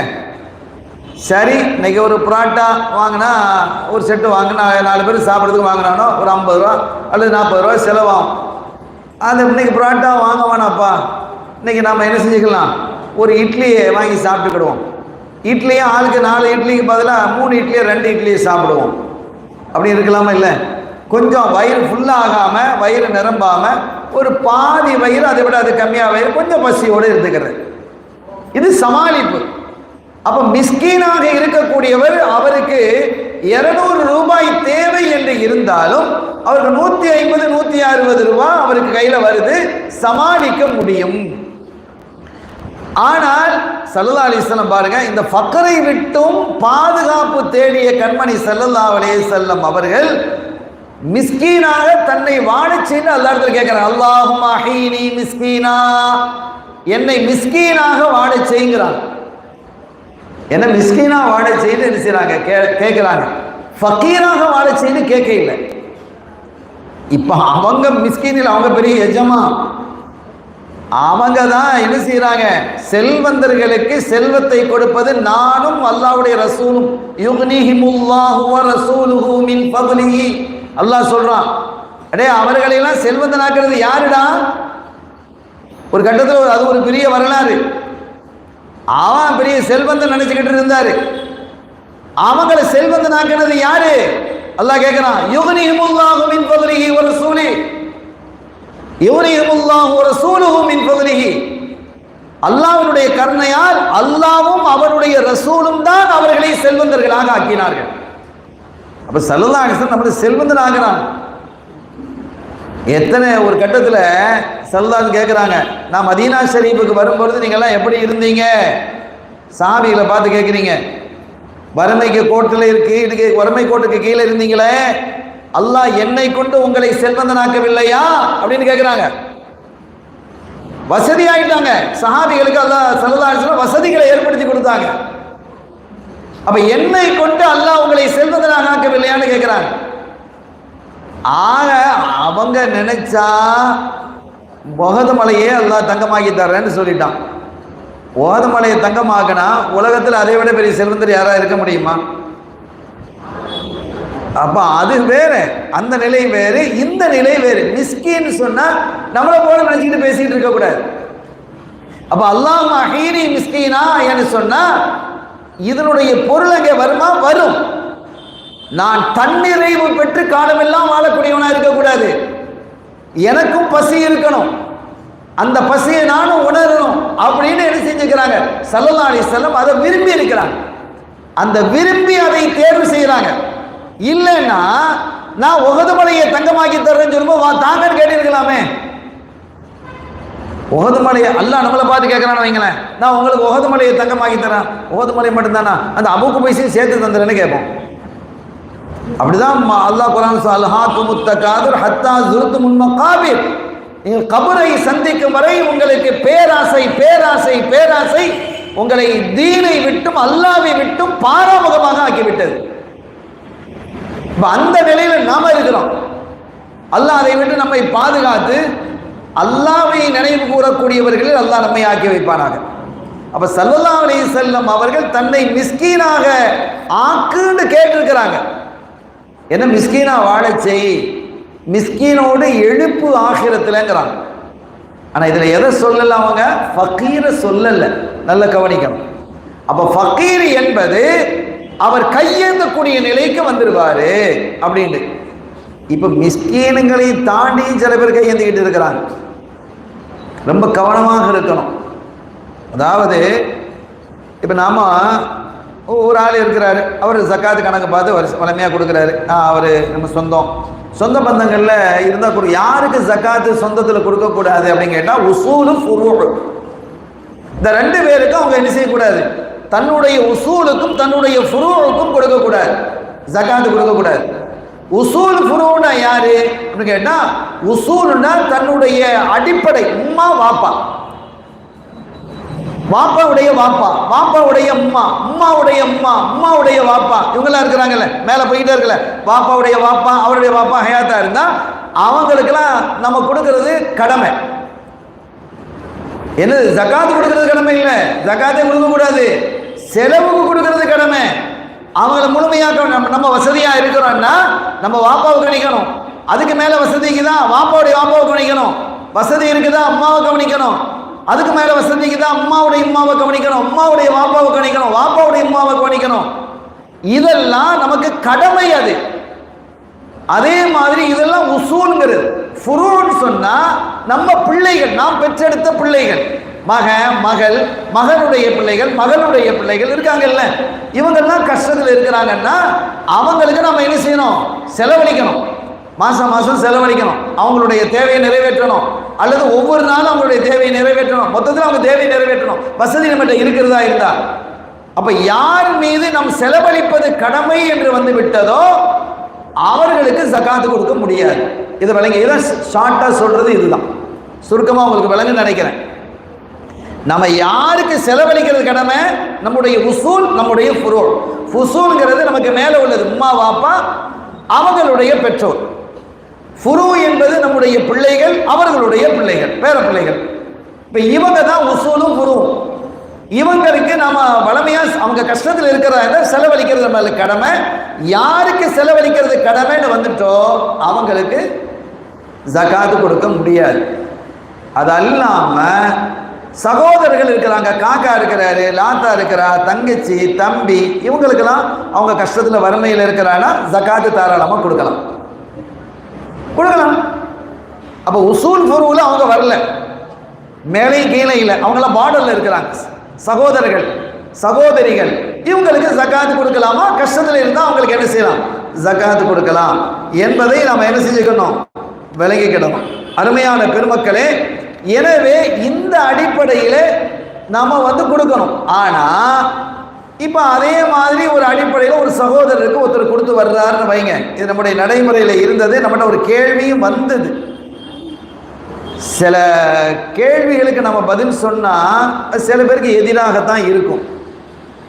அவன் நம்ம மேல கோபப்படுறான், நம்மகிட்ட பேசவும் மாட்டான், அப்படியும் போயிடுச்சு. இப்போ மனங்கள்லாம் ரொம்ப மாறி போயிடுச்சு. அல்லாஹ் போதுமானவன். மனங்கள் எல்லாம் ஒரு கற்பனை வட்டத்துக்குள்ள, ஒரு வட்டத்துக்குள்ள மனிதர்கள் உள்ள வந்திருக்கிறாங்க. இந்த வட்டத்துக்குள்ள எல்லாரும் வரணும்னு விரும்புறாங்க. இது ரொம்ப ஆபத்தானது. எனவே இப்ப என்னன்னு கேட்டா, ஒரு வசதியானவர் தன்னுடைய குடும்பத்தில் உள்ளவர் தான், அவர் ஏழ்மையில் இருக்கிறார், அவருக்கு ஜக்காத்து வாங்குவதற்கு தகுதியானவர் தான், இவர் ஜக்காத்து அவருக்கு கொடுப்பதற்கு தகுதியானவர் தான். ஏன்னா அவரோட குடும்பமாக இருக்கு, பிள்ளைகளோ வாப்பாவோ கிடையாது, அவங்களுடைய சொந்தத்தில் உள்ளவங்க தான், இரத்த பந்தத்தில் உள்ளவங்க தான். அப்ப அவங்களுக்கு ஜக்காத்து கொடுத்துட்டே வர்றார். இது சரி. ஒரு கட்டத்தில் இந்த ஜக்காத்து வாங்கிட்டு இருந்தார் இந்த சொந்தக்காரர், அவருடைய பிள்ளைகள்லாம் கொஞ்சம் நல்ல நிலைக்கு வந்து இப்போ நல்லா ஆயிட்டார். இப்ப ஜக்காத்து கொடுக்கலாமா, கொடுக்கக்கூடாது. அப்ப என்கிட்ட கேட்கிறார், அம்சான் இந்த மாதிரி நான் கொடுத்துக்கிட்டு இருந்தேன், ஜக்காத்து கொடுத்துட்டு இருந்தேன், இப்போ நல்ல நிலையில் இருக்கிறேன், எனக்கு தெரியும் நல்ல நிலையில் இருக்கிறாரு, எல்லாமே தெரிஞ்சவங்க தான், நல்ல நிலையில் இருக்கிறாரு, இப்போ எப்படி என்ன செய்யறது, நான் வளமையாக இத்தனை வருஷமாக கிட்டத்தட்ட 20 வருஷமாக அவங்களுக்கு நான் கொடுத்துக்கிட்டு இருக்கிறேன், 20 வருஷமாக ஜக்காத்து கொடுத்துட்டு இருக்கிறேன் ஏறக்குறைய. இப்போ நான் ஜக்காத்து என்ன செய்யறது, இப்போ அவங்க கொஞ்சம் நல்ல நிலையில் இருக்கிறாங்க, உங்களுக்கும் தெரியும். ஆமாம், இப்போ அவருக்கு நம்ம ஜக்காத்து இப்படி நான் சொன்னேன், ஜக்காத்து நீங்கள் கொடுக்க முடியாது, அதிகமாக கொடுங்க பிரச்சனை இல்லை, அன்பளிப்பாக கொடுக்க பிரச்சனை இல்லை, ஜக்காத்து பணத்தை நீங்கள் கொடுக்க முடியாது, கொடுத்தா அது அவருக்கு ஹராம், நீங்கள் கொடுத்த ஜக்காத்து செல்லுபடியாக. இதான சட்டம், இதை சொல்லியாச்சு. இப்போ இதை இவர் என்ன செய்யணும், ஒரு விஷயத்தை அமானிதம்னு ஒன்று இருக்கா இல்லையா, நான் உலமாக்கிட்ட கேட்டேன், உங்கள்கிட்ட ஜக்காத்து தருவதற்கு தரக்கூடாது அப்படின்னு சொல்லிட்டாங்க. சொன்னா இல்லையா? இவர் நேரம் என் பேரையே போய் சொல்லிட்டார். அன்றிலிருந்து அவர் நம்மளோட பேச மாட்டார். எப்படிலாம் இருக்குது பாருங்க நிலைமைகள். இவர் பேசாததுனால ஒன்றும் இல்லை. ஆனால் எப்படி எந்த உறவுகள் எப்படியெல்லாம் பாதிக்கப்படுகிறது ஒரு தப்பான அபிப்பிராயத்தில், அப்படி நிறைய பாதிக்கப்பட்டிருக்கிறது. நிறைய பிரச்சனைகள், பிளவுகள், சமுதாயம் சிதறுண்டு போய் கொண்டிருக்கிறது. அருமையான பெருமக்களே, தப்பான செய்திகள், தவறான செய்திகள், அபாண்டமான செய்திகள். எனவே இதை நாம் கவனத்திலே கொள்ளணும். இந்த மாதிரி அடிப்படையான ஒரு விஷயத்துல ஷரியத்தை நம்ம சொல்லும் பொழுது, அது ஷரியத்துல சொல்லப்படுது, ரெண்டு பேருக்குமே நம்ம பாதுகாக்கிறோம். அவரையும் பாதுகாக்கிறோம், இவரையும் பாதுகாக்கிறோம். ஏன்னா ஜக்காத் வாங்க தகுதி இல்லாதவர் ஜக்காத்தை வாங்கினால் அது அவருக்கு ஹராம். ஹராம தின்னா என்ன ஆகும்? அவர் பிள்ளைகளும் பாதிக்கப்படுமா இல்லையா? இவருக்கு ஜக்காத்து நிறைவேறாது. இப்ப நம்ம ரெண்டு பேரையும் பாதுகாத்து இருக்கிறோம். அப்படி பாதுகாத்ததுனால நீங்க எப்படி என்ன பாதுகாப்பா நீ அப்படின்னு அப்படித்தானே பார்க்க வேண்டியிருக்குது. உன்னோட பேச மாட்டேன், உன்னோட உறவுகளை நம்ம முடிச்சுக்கிறோம். இப்படியெல்லாம் மனிதர்களினுடைய மனம் சிதிலம் அடைந்து போய் இருக்கிறதை நாம் பார்க்கிறோம். அருமையான பெருமக்களே, எனவே யார் யாருக்கு ஜக்காத்து கொடுக்கணும், யார் யாருக்கு ஜக்காத்து கொடுக்க கூடாது என்பதை மார்க்க ரொம்ப தெளிவா நமக்கு சொல்லி இருக்கு. ரொம்ப தெளிவா சொல்லிடுச்சு. உனக்கு 200 ரூபாய் தேவையா? ஒரு 200 ரூபாய் உனக்கு டெய்லி கிடைச்சிருந்தா நீ ஜக்காத்து வாங்க முடியாது. உன் தேவை உனக்கு கிடைச்சிருச்சு இல்ல? உனக்கு தேவை ஒரு நாளைக்கு எவ்வளவு தேவை? 200 ரூபாய். உனக்கு கிடைக்கிறது எவ்வளவு? 200 ரூபாய். விட்டு நீ ஜக்காத்து வாங்க முடியாது. இதான ஹுக்கும். எனவே இதையெல்லாம் நம்ம கவனத்திலே கொள்ளணும். அருமையான பெருமக்களே, அதே மாதிரி இந்த ஜக்காத்துடைய விஷயத்தை பாருங்க. தொழுகை எவ்வளவு முக்கியத்துவங்கிறது நமக்கு தெரியும். தொழுகைங்கிறது எவ்வளவு முக்கியத்துவம் வாய்ந்ததுங்கிறது நமக்கு தெரியும். இந்த தொழுகையோடு இணைத்து 23 இடங்களில் ஜக்காத்தையும் அல்லாஹ் சொல்றான். அகீமுஸ் ஸலாத் வ ஆத்து ஸகாத் என்பது போன்று 23 இடங்கள்ல அல்லாஹ் சொல்றான். உதாரணமா வரீங்களே, அனிஷ்குர்லி ஒலி வாலிதை அல்லாஹ் சொல்றான். சில விஷயங்களை இரட்டை விஷயங்களாக சொல்லுவான். அனிஷ்குர்லி ஒலி வாலிதை, எனக்கும் நன்றி பாராட்டு, உன்னுடைய பெற்றோருக்கும் நன்றி பாராட்டுங்கிறான். அப்ப நன்றிய எனக்கும் செய்யணும், உன் பெற்றோருக்கும் செய்யணும் அப்படின்னு அல்லாஹ் சொல்றான். இந்த ரெண்டையுமே இணைச்சு சொல்றான். எனவே பெற்றோருக்கு நன்றி உள்ள பிள்ளைகளாக பிள்ளைகள் இருக்கணும், சுக்ருடைய பிள்ளைகளாக இருக்கணும். அதே மாதிரி தொழுகை என்று வரும் பொழுது ஜக்காத்தையும் அல்லாஹ் இணைச்சே சொல்லி இருக்கிறான்.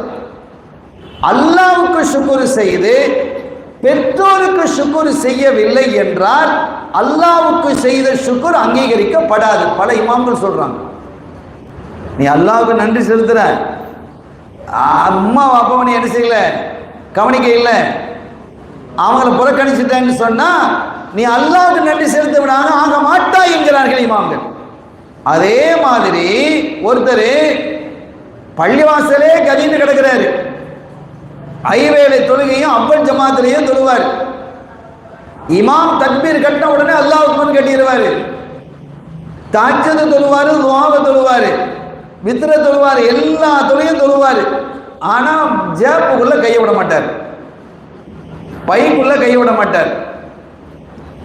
சரியா தான தர்மங்கள் செய்யறது இல்லை, ஜகாத் சரியா கொடுக்கறது இல்லை என்று இருக்குமையானால் சில அறிஞர்கள் சொல்றாங்க, அகீமுஸ் ஸலாத் வ ஆத்து ஸகாத், அல்லாஹ் தொழுகையோட ஜகாத்தை சேர்த்து சொல்றதுனால இங்கே ஜகாத்து கொடுக்க இல்லைன்னா சில அறிஞர்களுக்கு கூற்றின் பிரகாரம் அவருடைய தொழுகையும் கபூல் இல்லை, சிஹத் இல்லைங்கிறாங்க. தொழுகை சிஹத்தே இல்லைங்கிறாங்க. எவ்வளவு பெரிய விஷயம் இந்த ஜகாத்துங்கிறது, ரொம்ப பெரிய விஷயம். நம்ம ஊர்ல சரியான முறையில் ஜகாத்து கொடுத்தா குறைஞ்சபட்சம் ஒரு 3 அல்லது 4 வருடங்களில் வறுமை ஒழிஞ்சிடும். ஆனா நம்ம ஜகாத்தை அது குறைச்சு கொடுக்கறதுக்கு என்னென்ன வகையெல்லாம் நம்மகிட்ட வந்து கணக்கு கேட்கறாங்க. அதுக்கு அப்படியா அடே என்னப்பா இவ்வளவு அல்லாஹ் கொட்டி கொடுத்துருக்கிறான், நீ என்ன கணக்கு பார்த்துக்கிட்டு இருக்கிற, நீ எதுக்கு கணக்கு, எவ்வளவுதான் கொடுக்க சொல்லி இருக்கிறான், ஒரு 2.5% கொடுக்க சொல்லியிருக்கான், இதுக்கு ஒரு பெரிய கணக்கு பார்க்கணுமா நீ? எனவே இதையெல்லாம் நாம் யோசித்து பார்க்கணும். செய்தினா அபூபக்கர் சித்திகனுடைய பாட்டான ரலியல்லாஹு தஆலா கண்மணி ஸல்லல்லாஹு அலைஹி வஸல்லம் அவர்களுடைய வஃபாத் நிகழ்ந்த போது இவங்க கலீஃபாவா ஆயிட்டாங்க. அபூபக்கர் சித்திக் ரலியல்லாஹு தஆலா கலீஃபானா ரொம்ப மென்மையான ஆள் மென்மையானதான சாஃப்ட் கேரக்டர் தானே. ஒரு கலீஃபா ஜனாதிபதினா மக்கள் எல்லாம் ஒரு கட்டுப்பாடால் கட்டுக்கோப்புக்குள்ள வைக்கணுமே, அதுக்கு பொருத்தமான ஆள் யாரு? உமர் ரலியல்லாஹு தஆலா வச்சு வாங்கிடுவாங்களா இல்லையா? அப்போ அந்த மாதிரி தானே இருக்கணும் அப்படிங்கிற மாதிரி பலருக்கு அந்த எண்ணங்கள் இருந்தது. ஆனால் ஸல்லல்லாஹு அலைஹி வஸல்லம் அவர்கள் தங்களுடைய வாழ்வின் இறுதி பகுதியிலே பள்ளிக்கு போக முடியாத நிலை ஏற்பட்ட போது யாரை தொலை வைக்க சொன்னாங்க? சித்திக் நாயகத்தை தான் தொலை வைக்க சொன்னாங்க. ஆயிஷா நாயகி ரலியல்லாஹு தஆலா போன்றவங்கள்லாம் அவங்க மகளார் நம்ம உம்மா ஆயிஷா நாயகி சொன்னாங்க, யாரும் சொல்லலாம் எங்கள் வாப்பா தொழுவ ஆரம்பித்தாலே சும்மா குரானை ஓதுனாலே அழுவோம். சில பேருக்கு சும்மாவே அழுவு வந்துடும். அவ்வளோ ரொம்ப இறக்க சிந்தனையான மக்கள் நம்ம இப்பவும் பார்க்குறோமா இல்லையா?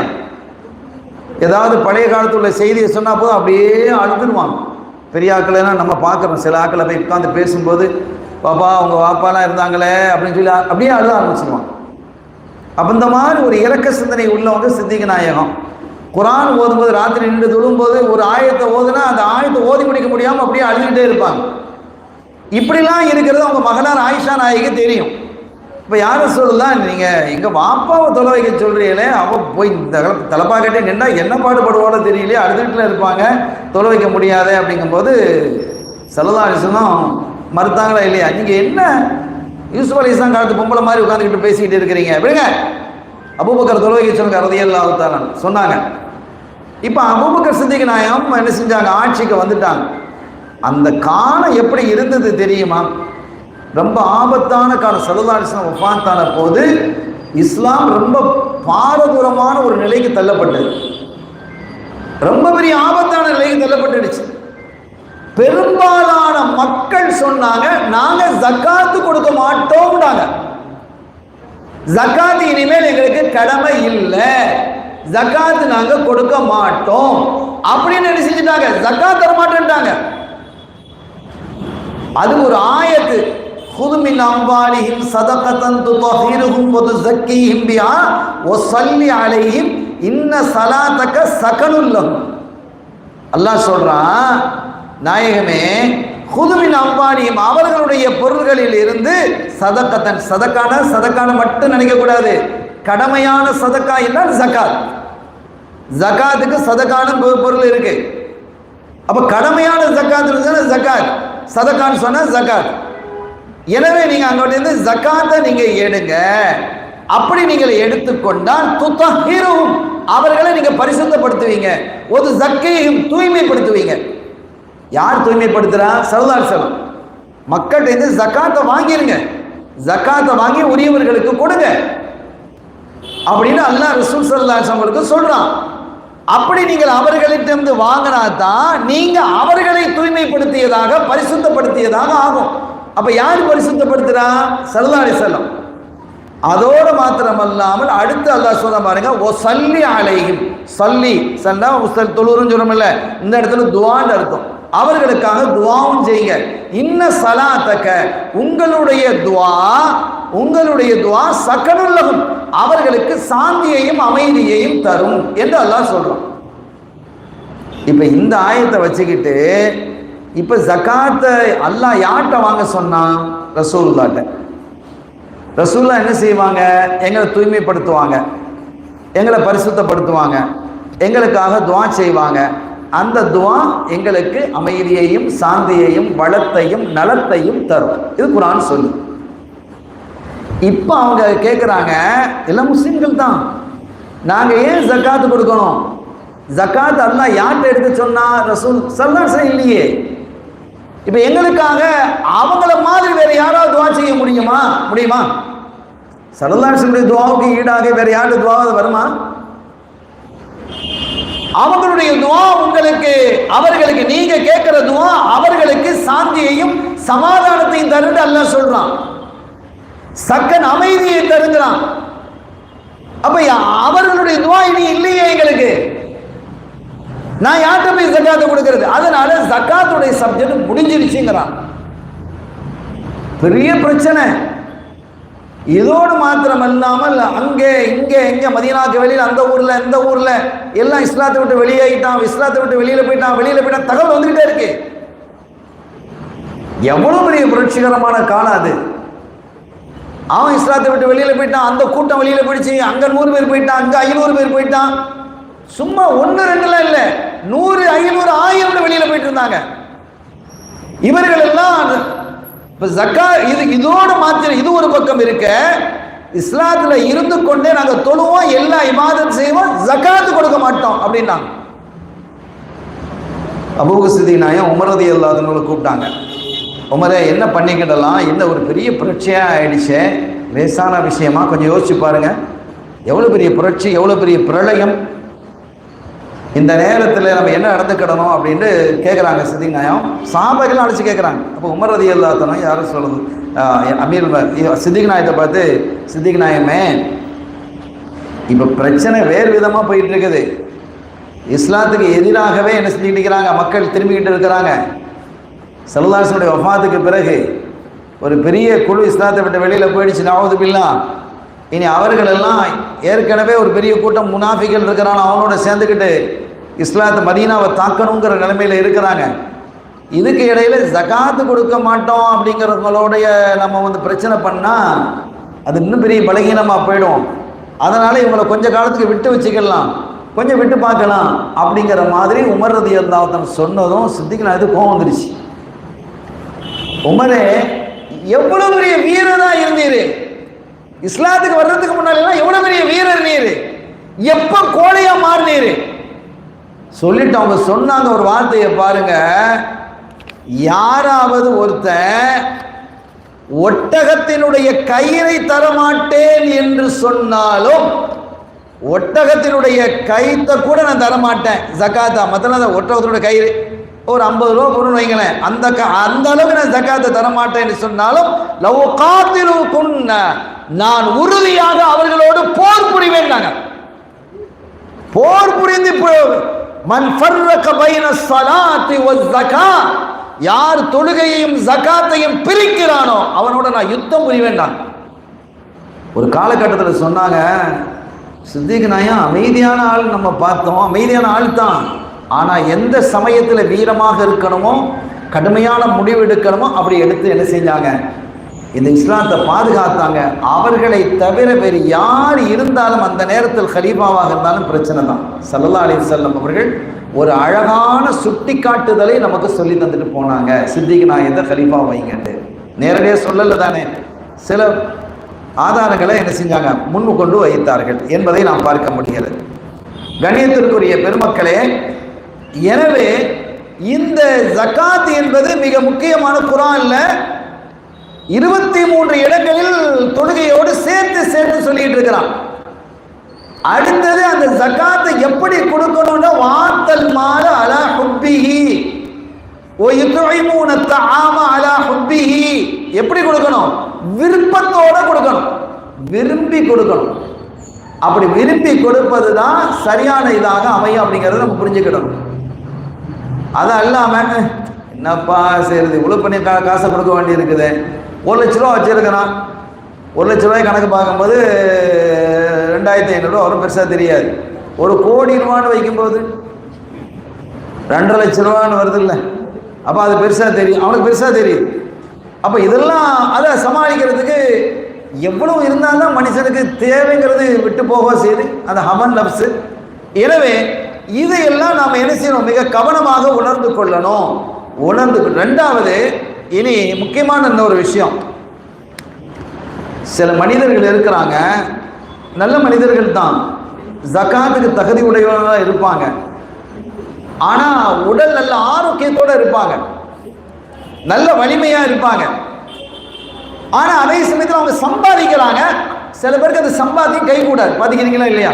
நல்ல பிள்ளைகள் தான், முடிஞ்ச வரைக்கும் சம்பாதிப்பாங்க, எந்த வியாபாரத்தை தொட்டாலும் தொழிலை தொட்டாலும் ஃபெயிலாகவே ஆகிட்டு இருக்கும்.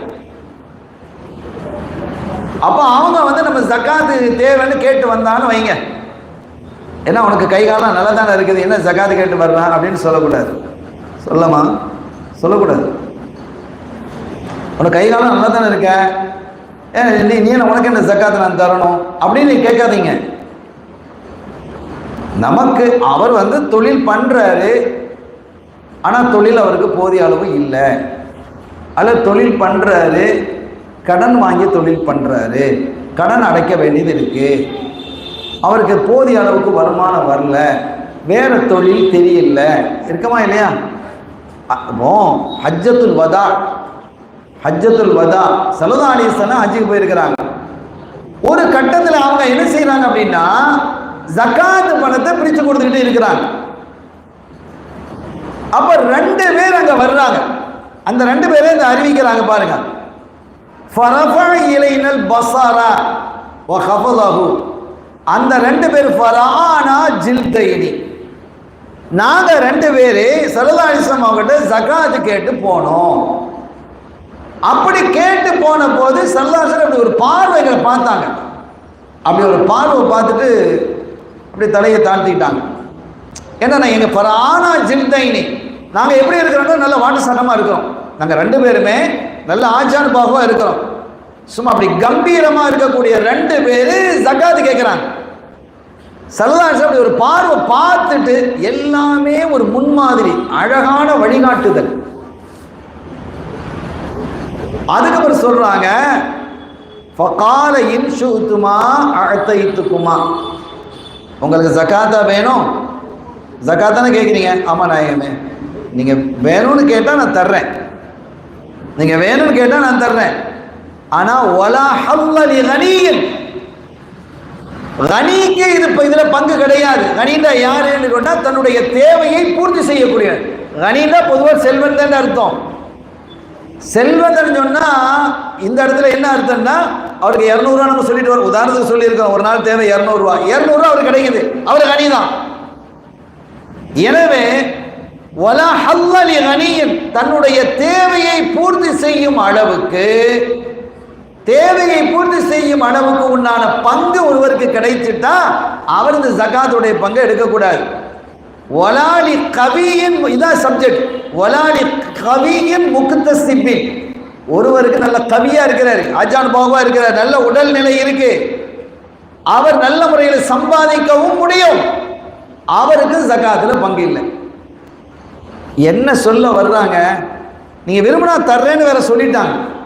என்ன அழகா இருக்குது, தெளிவா இருக்குது பாருங்க. உங்களுக்கு 2 பேரும் நீங்க ஆரோக்கியமா இருக்கிறீங்க, நல்லா இருக்கிறீங்க, உங்களால் சம்பாதிக்க முடியும், உங்களுக்கான தேவையை சம்பாதிக்கக்கூடியவர்களாக நீங்கள் இருந்தால் நீங்கள் இந்த இதில் உங்களுக்கு பங்கு கிடையாது. அல்லது நீங்க ஏற்கனவே சம்பாதிச்சுட்டு இருக்கிறீங்க, அது உங்களுக்கு போதுமானதாக இருந்தால் அதுவுடைய ஜகாத்துடைய பங்கு கிடையாது. நீங்க சம்பாதிக்கிறீங்க, நல்ல முயற்சி செய்றீங்க, ஆனா கை கூட மாட்டேங்குது இருந்தால் நீங்க இதை எடுத்துக்கிடலாம். இப்போ எவ்வளவு தெளிவாக இருக்கு அப்படின்னா, ஆரோக்கியமாக ஒருத்தங்க இருக்கான், நல்ல நிலையில் இருக்கிறான் அப்படின்னாலும் கூட என்ன கை காலம் நல்லா தானே இருக்கு, என்ன ஜகாத்து கேட்டு வந்திருக்கிறேன் அப்படின்னு என்ன செய்ய தேவையில்லை, கேட்க தேவை இல்லைங்கிறாங்க ஸல்லல்லாஹு அலைஹி வஸல்லம். அவளை எவ்வளவு நாசூக்கா, எவ்வளோ அழகா, எவ்வளவு ரத்தினமா ஸல்லல்லாஹு அலைஹி வஸல்லம் சொல்றாங்கன்னு பாருங்க. இன்ஷேத்துமா அஅதைதுகுமா, உங்களுக்கு வேணும், நீங்க நாடுனீங்க, இது உங்களுக்கு தேவைதான், அவசியம்தான் உணர்ந்தா நான் உங்களுக்கு தர்றேன். ஆனா தேவை உடையவனுக்கு தான் இது, தேவை இல்லாதவனுக்கு இதில் பங்கு கிடையாது. ஒருத்தர் நல்ல ஆரோக்கியமா இருக்கான், அவனால சம்பாதிக்கவும் முடியுது, அவனுக்கு இதுல பங்கு கிடையாது. அப்ப என்ன அர்த்தம்? ஒருத்தன் ஆரோக்கியமா இருந்தும் சம்பாதிக்காம கை நீட்டிக்கிட்டே இருக்கலாம், அப்படி இருப்பான்ல, அவனுக்கு அதுல ஜகாத்து கொடுக்க வானாங்கிறாங்க ஸல்லல்லாஹு அலைஹி வஸல்லம்.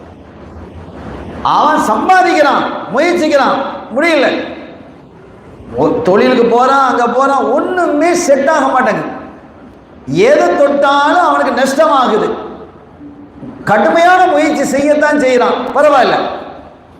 ஆனந்த படுவா என்ன செய்யறான்னா, நல்ல ஆரோக்கியமா இருந்துக்கிட்டு எங்கேயும் வேலைக்கு போறதில்லை, சும்மா அங்கே போய் கேட்டாலும் ஜும்மால கை நீட்டினாலும் நமக்கு என்ன செஞ்சிருது, ஒரு வாரத்துக்கு ஒன்று கிடைச்சிது, அடுத்த ஜும்மாவுக்கு இன்னொரு பள்ளியை பார்த்துக்கிறது. இப்போ இவன் யோசிக்கணுமா இல்லையா? இதே மாதிரி கடனாளியும் அப்படித்தான். ஒரு கடனாளியாக இருக்கிறான், அவனுக்கு ஜகாத்து கொடுங்க. கடனாளி அந்த 8 பேரில் 8 விஷயத்தில் ஜகாத்து வாஜிபு, 8 பேருக்கு கொடுக்கறது. அந்த 8 என்ன அப்படின்னு சொன்னால், தங்கம், வெள்ளி, அதே மாதிரி உணவுப் பொருட்களாக ஆடு, மாடு, ஒட்டகம், நாம் எதையெல்லாம் உணவுப் பொருட்களாக உட்கொள்கிறோமோ மனிதர்கள், கோதுமை, அரிசி, சோளம், மக்காச்சோளம், இதெல்லாம் ஜகாத்து உண்டு. இந்த மாதிரி விஷயங்கள். பழங்கள்ல 2, திராட்சை பழம், பேரிச்சம்பழம், மொத்தம் 8. தங்கம், வெள்ளி, ஆடு, மாடு, ஒட்டகம் நாம் உணவுப் பொருட்களாக உட்கொள்ளக்கூடியவை. பழங்களில் 2ஆக இருக்கக்கூடிய திராட்சை பழமும் பேரிச்சம்பழம், ஆக 8 கூட்டத்தாருக்கு. அது நமக்கு தெரியும். அப்ப இதுல ஒரு கூட்டம் யாரு? கடனாளியா இருக்கிறவன். இந்த கடனாளியா இருக்கிறவனுக்கு நம்ம என்ன செய்யலாம்? குடும்பத்துல கஷ்டம், மருத்துவ செலவு, பொண்டாட்டி சோம் இல்லாமல் போயிட்டா, பிள்ளை சோம் இல்லாமல் போயிட்டா, படிக்க வைக்கணும், ஓத வைக்கணும், இந்த மாதிரி விஷயங்களுக்கு அவர் கடன் வாங்கி கடனாளியாக போயிட்டார். பிரச்சனை இல்லை, அவருக்கு ஜகாத்து கொடுக்கலாம், தாராளமாக ஜகாத்து கொடுக்கலாம். இவன் என்ன செய்வான் அப்படின்னா, இந்த ஜகாத்து பணத்தை வாங்கி வாங்கி டாஸ்மார்க்குக்கு போவான். போகிறவன் இருக்கான்ல, பார்க்க தானே செய்வான். அவனுக்கு கொடுக்கலாமா? அவனுக்கு கொடுக்க வேண்டிய அவசியம் இல்லை. அந்த மாதிரி மதுக்கடைகளில் போய் அதே மாதிரி தப்பான வழிகளில் ஈடுபடக்கூடியவன், இந்த மாதிரி ஆட்களுக்குள்ள ஜகாத்து பணத்தை தவறு. அப்ப என்ன பண்ணுவான் அப்படின்னா, நம்ம என்ன பண்ற மாதிரி ஆயிடும்? இந்த மாதிரி தவறு பண்ணக்கூடியவர்களை ஊக்குவிக்கிற மாதிரி ஆயிடுமா இல்லையா? அப்ப அவன் இந்த மாதிரி தான் செலவழிக்கிறான், நமக்கு நல்ல தெரிய வந்ததுன்னு வைங்க, கொடுக்க கூடாது. அவனுக்கு ஜகாத்து கொடுக்க கூடாது. அவன் கடனாளியா இருக்கட்டும். அவன் கடனாளி எப்படி கடனாளி ஆகனா? கடனையே அடக்கிறாம அவன் போய் கள்ளுக்கடையில போய் நிற்கிறான். எனவே இந்த மாதிரி விஷயங்களில் நம்ம கவனமாக இருக்கணும். ஜகாத்துங்கிறது சமூகத்தில் பொருளாதாரத்தை உயர்த்தக்கூடியதாக அமையணும், சமூகத்தில் வறுமையை போக்கக்கூடியதாக அமையணும், சமூகத்தில் இருக்கக்கூடிய நலிந்த நிலையை மாற்றக்கூடியதாக அமையக்கூடிய அத்தகைய அற்புதமான பொருளாதார திட்டம் தான் ஜகாத். எனவே அதை உணர்ந்து ஒரு வரக்கூடிய காலங்களில் ஜகாத்தை ஒரு புடவை எடுத்து கொடுக்கறது, அதெல்லாம் சதக்கா பணத்திலிருந்து கொடுத்துட்டு போங்க. புடவை கொடுக்கறது, வேட்டியை கொடுக்கறது, அதெல்லாம் நீங்கள் ஜகாத்து பணத்தை கொடுத்தோன்னா திரும்ப திரும்ப அவன் வருஷம் வருஷம் கையை நீட்டிகிட்டே இருப்பான். இது சம்மந்தமாக பேசுறதுக்கு நிறைய இருக்கு, வழிகாட்டுதல் என்பது நிறைய இருக்கு. ஒரு முடிஞ்ச வரைக்கும் இந்த நேரத்தில் நம்ம சொல்லி இருக்கிறோம். நமக்கு தரப்பட்ட நேரம் நிறைவுறுது. அருமையான பெருமக்களே, ஜகாத் என்பது ஒரு அற்புதமான பொருளியல் திட்டம், பொருளாதார திட்டம். அது கண்மணி முஹம்மது ரசூலுல்லாஹி ஸல்லல்லாஹு அலைஹி வஸல்லம் அற்புதமாக நமக்கு வழிவகுத்து தந்திருக்கிறார். இதை சரியான முறையில் செயல்படுத்தினால் 3 அல்லது 4 வருடங்களில் எந்த ஊரில் செயல்படுத்துகிறார்களோ அந்த ஊரில் கையேந்தக்கூடியவர்கள் இருக்க மாட்டாங்க. அந்த ஊருக்காரங்க இருக்க மாட்டாங்க, வெளியூர்ல இருந்து வேணா வரலாம், அப்படி இருக்கலாம். அந்த ஊர் ஓரளவு அதிகபட்சமாக 4 வருடத்தில் அது தன்னிறைவும் பெற்றுவிடும். எனவே இதை உணர்ந்து இந்த நாதாக்களினுடைய இந்த அற்புதமான நிகழ்ச்சியில் இந்த செய்திகளை எல்லாம் பேசுவதற்கான வாய்ப்பை அல்லாஹ் நமக்கு வழங்கியிருக்கிறான், கேட்கக்கூடிய வாய்ப்பை வழங்கியிருக்கிறான். அதே மாதிரி நாம் நியத்து வைக்கணும், நம்முடைய வாழ்க்கையில் அதை செயல்படுத்தணும் என்று. அப்படி செயல்படுத்துவோமாக. இந்த மஜ்லிஸை அல்லாஹ் கபூல் செய்வானாக. நாதாக்கள் ஷேக் முகமது சாலிஹ் நாயகம் வலியுல்லாஹ் ரலியல்லாஹு தஆலாவுடைய ஃபைது என்ற அருள்கொடையை அல்லாஹ் நம்மீது மழை என பொழிவானாக. இந்த ஊரில் நல்ல தாராளமான மழையை தருவானாக. கொடிய நோய்களை விட்டு நம்மை பாதுகாப்பானாக, கொடிய வறுமையை விட்டும் பாதுகாப்பானாக. மக்களினுடைய இதயங்களில் வெறுப்புத்தன்மை அகன்று நல்ல பரிவும் பாசமும் நேசமும் ஏற்பட்டு இந்த சமுதாயம் ஒற்றுமையோடு வாழ்வதற்கும் வளர்வதற்கும் வளர்ச்சி அடைவதற்கும் வல்ல அல்லாஹ் தௌஃபீக் செய்வானாக. பிஹக்கி ஹபீபிஹி ஸல்லல்லாஹு அலைஹி வஸல்லம். எல்லாம் வல்ல அல்லாஹ்வின் அருளையும் ஸல்லல்லாஹு அலைஹி வஸல்லம் ஷஃபாத்தையும் பெறுவோமாக. வஆஹிரு தஅவானா அல்ஹம்துலில்லாஹி ரப்பில் ஆலமீன். வஸ்ஸலாமு அலைக்கும் வரஹ்மத்துல்லாஹி வபரகாத்துஹு. அஸ்ஸலாமு அலைக்கும் வரஹ்மத்துல்லாஹி தஆலா வபரகாத்துஹு. உயிரி பள்ளியில் வாய்ப்புகள் நடைபெற்று வரும் மாணவர்கள் காசி முகமது சாலிஹ் வலியுல்லாஹ் அவர்கள் 124வது கல்லூரி நினைவாளர்களின் பொது சொற்பொழிவில் இன்றைய தினம் الجامع الكبير باكري من تدريبهم واسر الرحمن مالك الكبير المعنى من يتبعي مولانا مولين على الحافظ حكي عمل العالم الماضي وعلى زكاة سكر لتدريب سماء بفيروي لتدريب بالمجيس إذا يغير الرواية لله إن شاء الله علينا நல்லோர்கள் நம் வசீலா என்ற தலைப்பில் சையதுனா பிலால் மஸ்ஜிதினுடைய இமாமும் சென்ட்ரல் மேல்நிலைப்பள்ளியின் அரபிக் பேராசிரியருமான கண்ணியத்திற்குரிய மௌலவி ஹாஃபில் நஹ்வி ஒய் சையது சாதத்துல்லா ஆலிம் கைரி எம்காம் அவர்களால் சன்மார்க்க பேரில் நிகழ்த்த இருக்கின்றார்கள். எனவே பெருமக்கள் மஜீஸ் முறுக்குட்டியை நீண்ட பயனடையால் அழைக்கின்றோம். மகானவர்கள் கந்தூரி வீட்டுகளில் காணிக்கைகளை சகோதரர் PKT உமர் அவர்கள் கொடுத்து ரசீது பெற்றுக் கொள்வதுடன் நம்முடைய நிகழ்வுகளை STVயில் நேரடி ஒளிபரப்பு நடைபெற்று வருகிறது என்பதை தாய்மார் கவனத்துக்கு அறிய தருகிறோம். அஸ்ஸலாமு அலைக்கும் வரஹ்மத்துல்லாஹி தஆலா வ பரகாத்துஹு. அல்-ஃபாத்திஹா.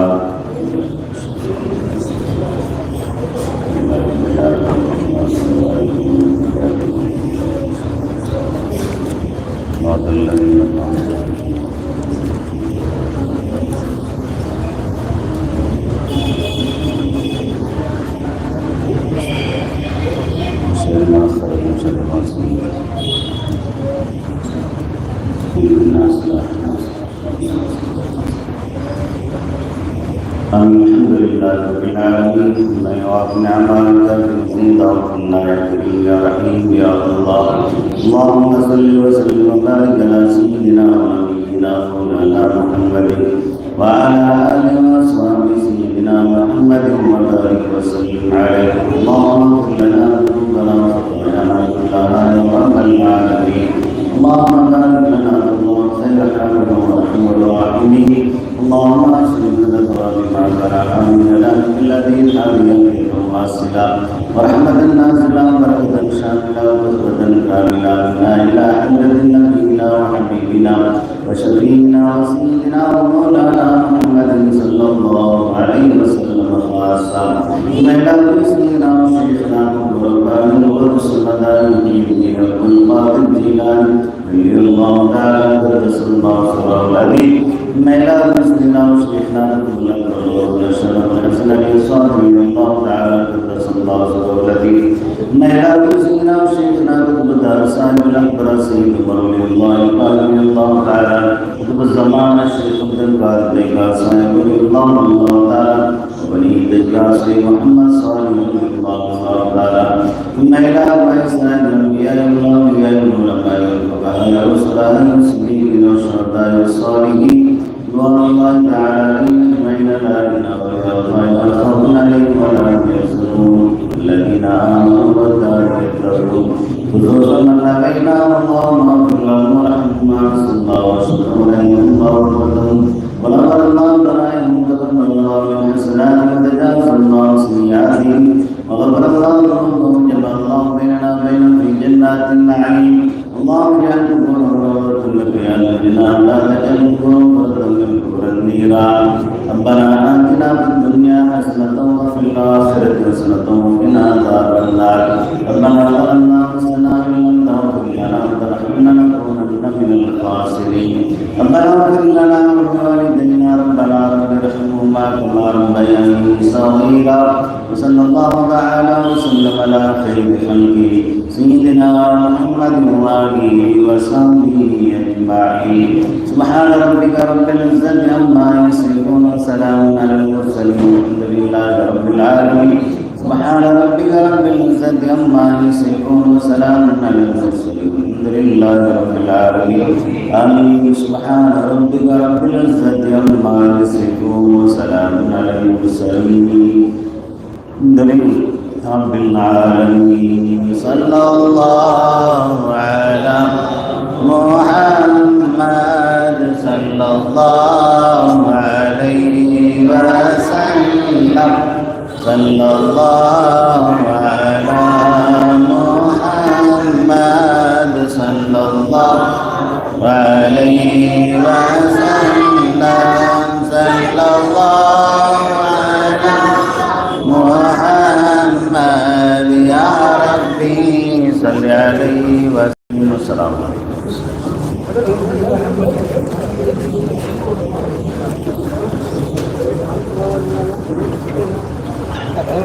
ஆமாம்.